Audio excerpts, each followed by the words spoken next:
বন্ধুরা, আমরা সেদিন তারাপীঠে গেছিলাম। আমার মেয়ের একটা মানসিক ছিল, পরিবারের সাথে মা, শাশুড়ি আর আমরা চারজনে লোকাল ট্রেনে করে শিয়ালদা গেছিলাম। সেখান থেকে মা তারা এক্সপ্রেসে করে ডাইরেক্ট রামপুরহাটে নেমে সেখান থেকে টোটো করে চলে গেছিলাম তারাপীঠ। পৌঁছেই আমরা বিকেলবেলা সুন্দর করে পুজো দিতে পারলাম।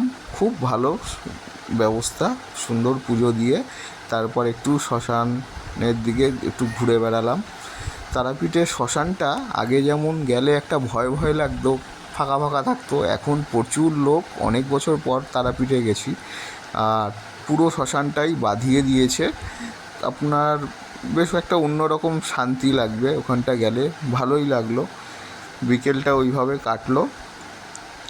একদিনই ছিলাম, পরদিনই আসবো, ট্রেনের টিকিট ছিল।